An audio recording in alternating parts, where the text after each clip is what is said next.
Check, check, check. Mic check 1, 2. Well, this is kind of a new thing. But hello, welcome to the Music Monday podcast edition, the first of its kind. I'm Melika Ciklioglu. For those who are not from the Patreon.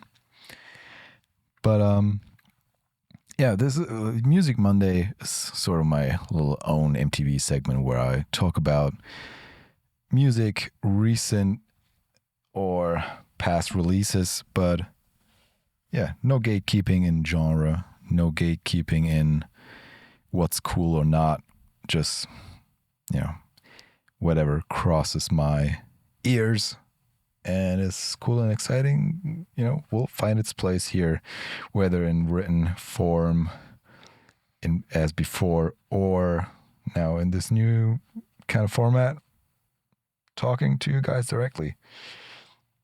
Which is weird because I am one of those people that will definitely record podcasts as in voice memos to friends. I'm one of those guys. So, yeah. Let me know if that's you. But yeah, I will very often cross the 5-minute line with certain people, especially. But yeah, I mean, if there's a story to be shared and a cause that matters, then you have to talk about it. I feel like the same way about music. I feel about that very strongly. So, yeah, you are. So for the last, for a few years now, listening to music has become sort of a more of a passive thing for me.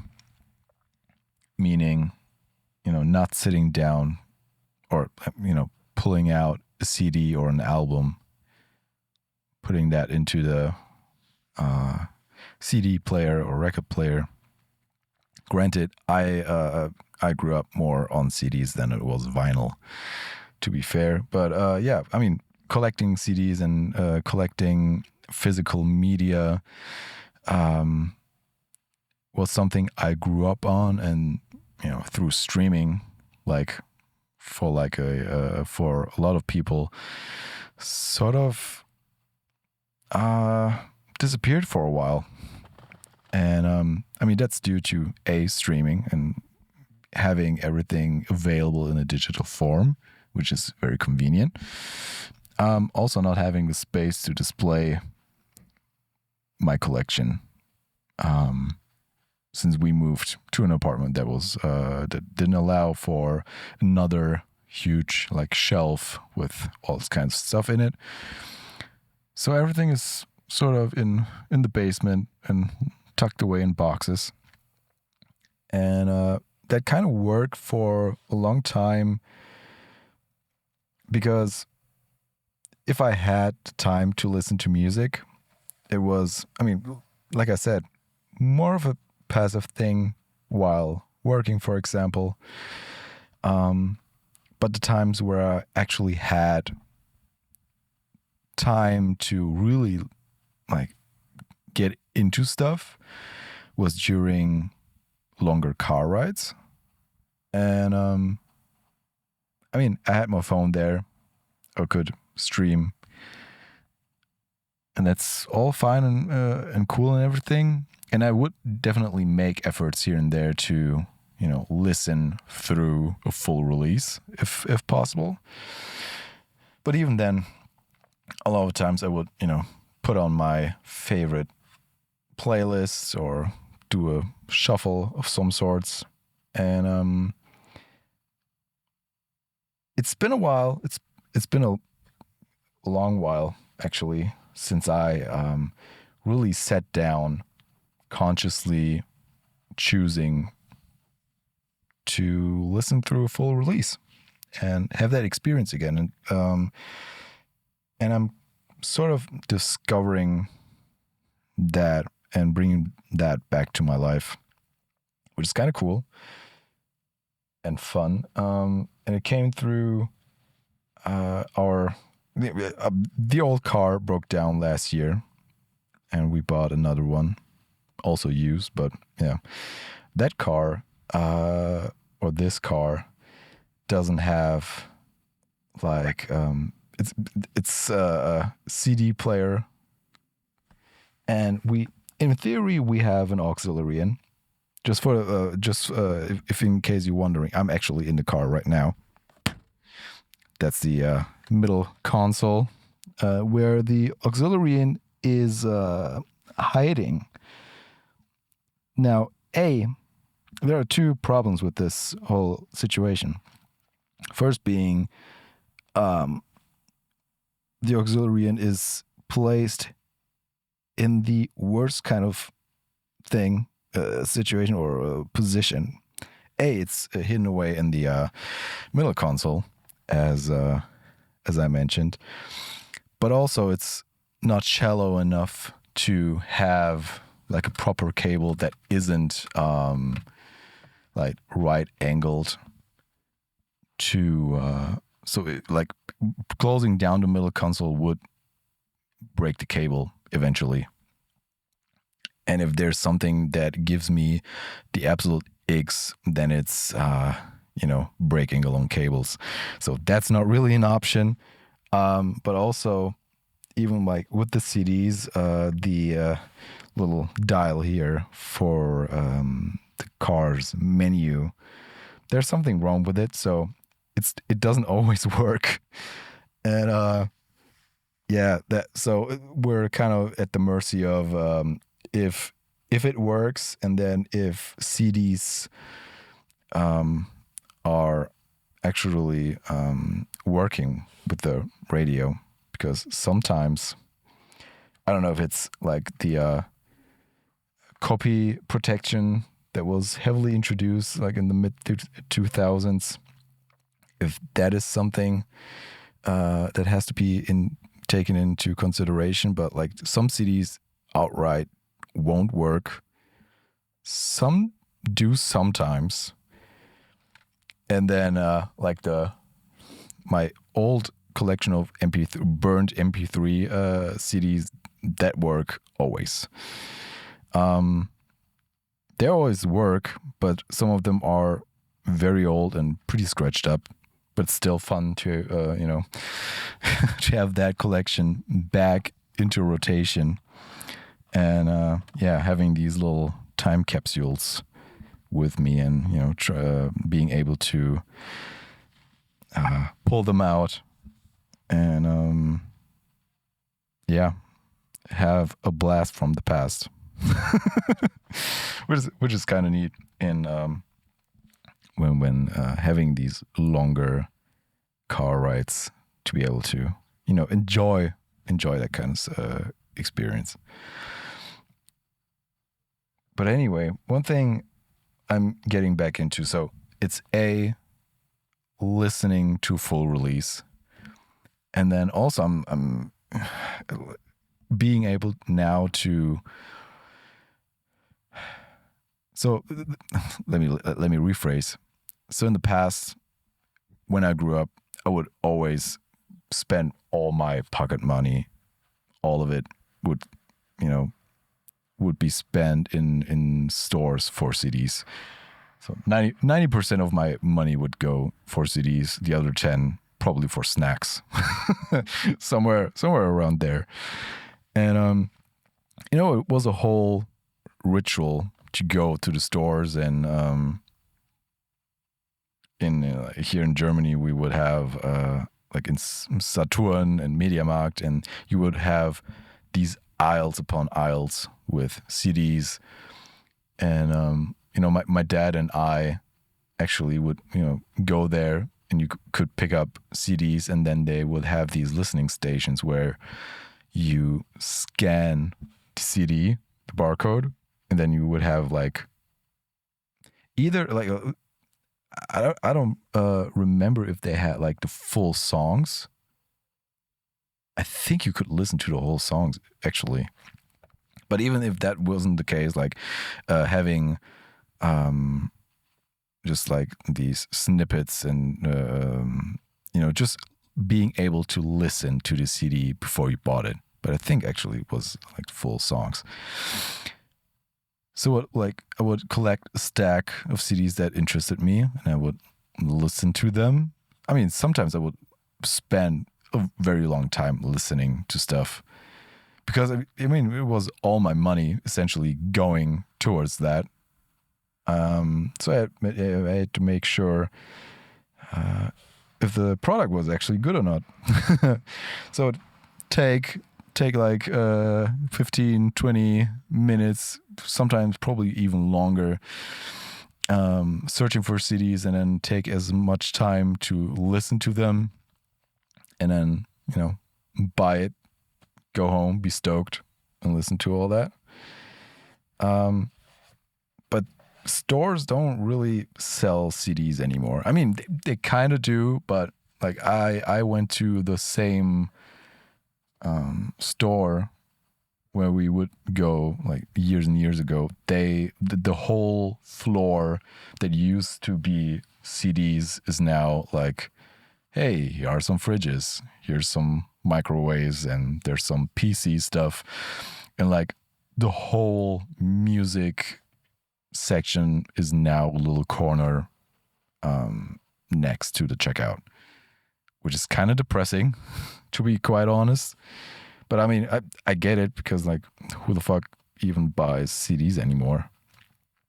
But the one thing that sort of happened like about 10-ish years ago, over 10 years ago, where the whole vinyl revival happened, and it got really strong. So like the vinyl section is probably bigger than the CD collection at most stores that I've seen in recent years. So I mean, that's cool. But yeah, that whole ritual of skimming through piles and piles of artists and releases and all that kind of stuff, like that's gone, because you also don't have these listening stations anymore, which you don't need, because you have all the streaming services, you have YouTube and all that kind of stuff, which is great. But yeah, that whole ritual is kind of gone. And but recently, in recent times, I started going, searching online for, for CDs, and buying them secondhand, which isn't the same kind of ritual, but also you can, in some cases, buy a handful of CDs, and it would be like the cost of like one new album or two. So it's a little more cost effective. Of course, it's still more expensive than streaming, but I mean, streaming has its ups and like its positives and its negatives. And I'm not really contributing to the. I don't know if it's like I don't contribute to paying the artist by buying secondhand. I'm well aware of that. But I guess it's more so on at first, like it's trying to reconnect with the excitement of collecting and experiencing physical media, because like getting to pull through like through a booklet after you place your CD, and even trying to figure out which album you want to listen to, that's a ritual that I can engage with now. So either that's at home, or trying to pick out a CD that's suitable for the car, that maybe my daughter will be in the car with me, and something we can listen to together. So that's a whole new kind of ritual that I'm kind of discovering for myself now. So it's this whole physical media is a little more, I guess, like selfishly getting back into that, but also trying to remind myself, like when I go to a show, trying to have a little cash on hand if the situation allows to do so. And buy a record, buy a CD from the artists that are playing. Because, I mean, like a lot of people will be buying merch. That's cool. I can't buy any more merch. I had years and years of just having merch at home, and I'm a little. I have a little of I don't know if PTSD is the right word, but yeah, there was a point in time where I had way too many shirts. I had to get rid of a lot of it just because I can't have 100 shirts laying around. But support your artists, support the smaller artists by buying their merch. If it's t-shirts, cool. If it's an album, cool. But do that. It's fun. It's always fun to, have that stuff around and like collect. If you're a collector, mind you. But yeah, for me, that like buying CDs and collecting stuff and having it around, especially for me, not just as a music fan, but also as a creative myself, I would often go through, like I would sit there and, just pick out a CD, look at stuff and get inspired to draw something, for example. Sometimes a picture could, inspire like a whole story to that you can tell yourself in the head in the same way as like songs do and lyrics do. And sometimes I would, hear a word being used in a song. It would inspire me to write something myself. So that's heavily influenced by actually having the stuff on hand and, have that physical connection. That was very important to me. But, so when I today picked out a CD to listen to in the car, I went downstairs, I went through the boxes, and I found an album by The Roots, and it's called Undone. And I picked this one out because it's not as hectic. I also brought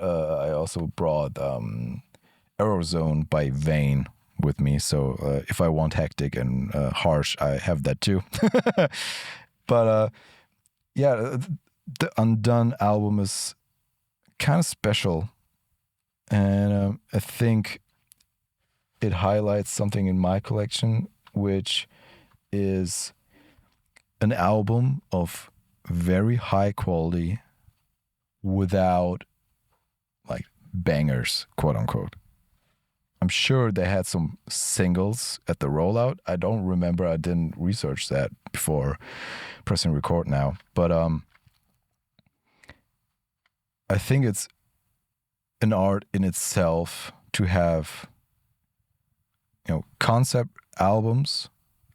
Concept albums are cool. They don't, not every album has to have a concept or like an overarching story. This one does. And it's quite fascinating to me to have an album without these singles and bangers and not have the quality taking a hit at in any shape or form. Now, there are also like concept records that do have the singles and do have those highlights, like Songs for the Deaf, for example, by Queens of the Stone Age, which, there's a whole story behind it. There's a whole theme going through the album with, with the radio stations switching on and off and everything. And there are songs that that are not filler, but those are not like the highlights, quote unquote. They are highlights in themselves, but they are not the singles. They are not those breakout moments that everyone know.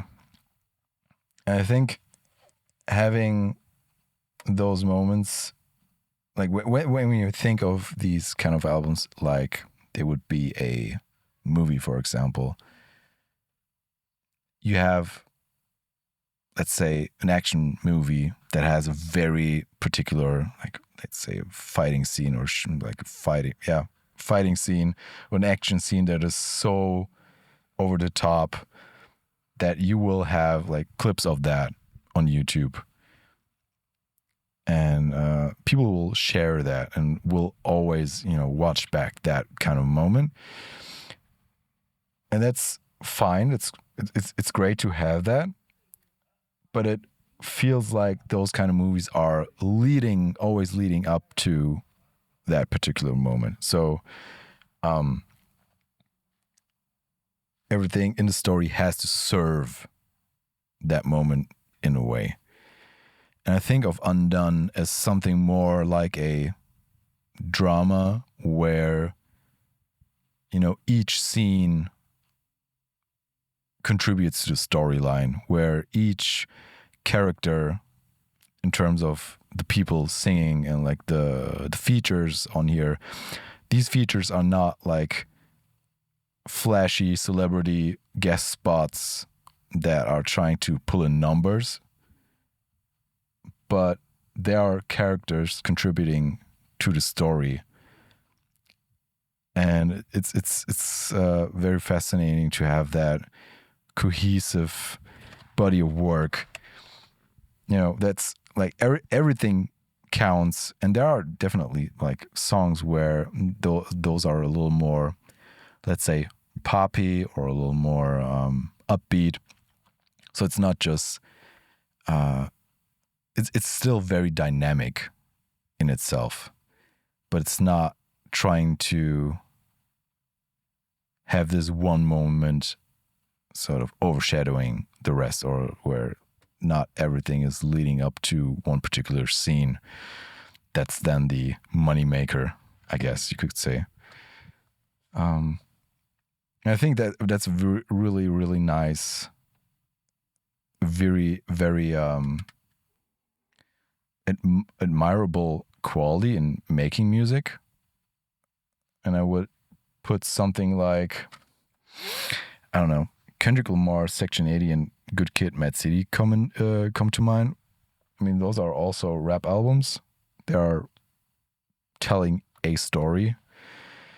But those have their flashy moments for sure. Those have the singles, the bangers. But they also make sense in the context of the whole album. So that's a little bit, I guess it's a little bit of the the party bangers. You have them there, but it's still like an overarching story, and everything still serves the purpose of telling the story. And the reason I think why this discovering this back is so important to me is back when I started writing music, for me, because I'm also like visual creative, I would think of songs to be an opportunity to create visuals around. So I was thinking every song kind of had to be a single. So you could, like, every song has to deserve a video to it. Like it has to be so good that that there has to be an opportunity to make a video about the song. And I guess I have to backpedal on that a little bit, because sometimes songs and pieces of a release just can be just that. They don't have to be the flashy single. They don't have to be don't have to have a super dramatic climax or anything. They can be their little story within a story. And I think that's something I discovered by listening to this album by The Roots back. And it's something I want to embrace in my own music making, because like some ideas don't have to be grand. Some ideas don't have to be flashy, and they're still valid. And that's something I think this album has taught me or reminded me of. Yeah, and I think that's something I want to consciously embrace when making music. Yeah, I think I will end it here. Thank you very much for tuning in to this pilot episode of the Music Monday, and yeah, let me know if you have an album that has these kind of qualities where the body of work is more important than the the flashy singles and highlights. It might have highlights, but yeah, the whole body of work has to have a certain quality. I guess that's the main thing. So yeah, thank you for checking this out. My name is Mili Kalchiklu, and I will hear you in the next one. Bye bye.